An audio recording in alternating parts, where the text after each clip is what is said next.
Welcome to The Explainer. Today we're diving into a story about a cosmic visitor that's not just baffling scientists, it's become a genuine global obsession. Okay, I want you to get this date in your head. December 19th, 2025. This is a big one.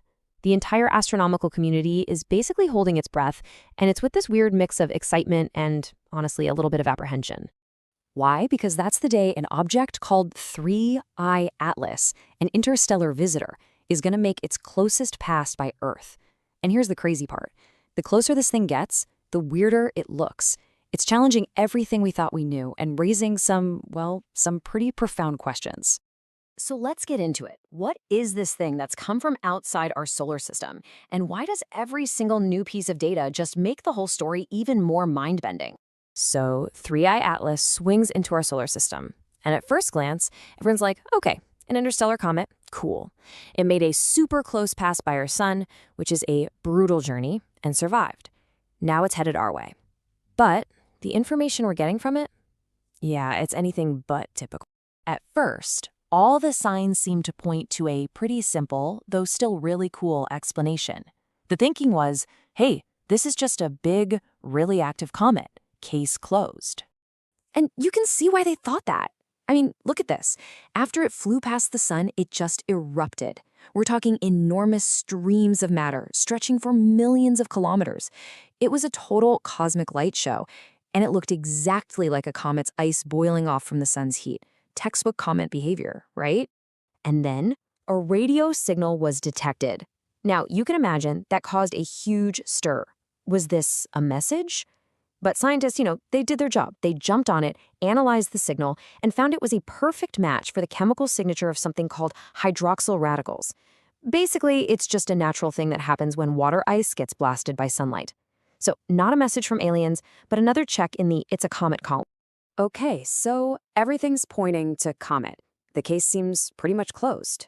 But then the actual physical measurements started coming in. And this is where the story takes a sharp and, frankly, very weird turn. All right, this right here is the absolute core of the mystery. To create those giant plumes we were just talking about, scientists did the math. They calculated that 3I Atlas would need a whopping 1,600 square kilometers of active surface area getting hit by the sun. Okay, remember that number, 1,600. But here's the catch. When they got a good look at it with the Hubble Space Telescope, the actual size of the object? It's tiny. It's only about 98 square kilometers. See the problem?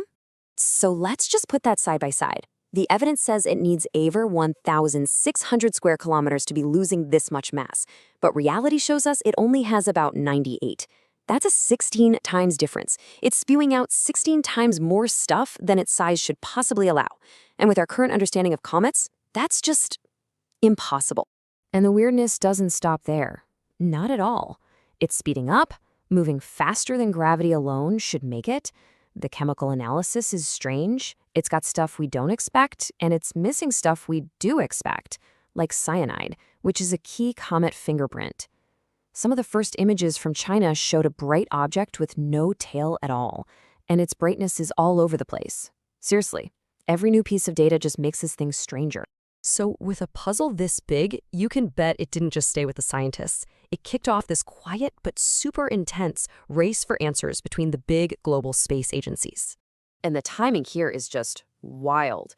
Right when 3I Atlas is in the perfect spot to be observed, a U.S. government shutdown basically cripples NASA, cutting staff down to just 17%. And who steps into the void? China's space agency. They're the first to release official images, and the world goes crazy. Meanwhile, everyone knows NASA has better high-res data from its own Mars orbiter, but it's not being released. This information lull just fuels all kinds of speculation. NASA's official statement? There's no mystery, just paperwork. Basically blaming the shutdown. But, when you have an object this strange flying through our solar system telling people it's just paperwork, well, that didn't do much to quiet down the internet, let's just say. And just to throw another log on the fire, another weird, tailless object was spotted flying between 3I Atlas and Earth. For a hot minute, people were wondering, is that a probe? Did it launch a smaller ship? But nope, it turned out to be just an incredible one-in-a-million coincidence, a cosmic red herring, if you will. It was a totally unrelated comet from our own Oort cloud that just happened to show up at the worst or maybe best possible time. So all this mystery and confusion, it brings us to the final and maybe most important part of this story. Because the conversation starts to shift from what Three-Eye Atlas is to what this whole event reveals about us. Astrophysicist Avi Loeb really laid out the stakes here. Let's just say for a second this thing is artificial. Well, that presents us with two mind-boggling possibilities. On the one hand, if it's hostile, we're completely defenseless against something moving at over 221,000 kilometers per hour. But on the other hand, it could be the single biggest opportunity in all of human history. Imagine getting to study extraterrestrial technology. It could rewrite physics as we know it. But the source material we're looking at today makes a powerful point.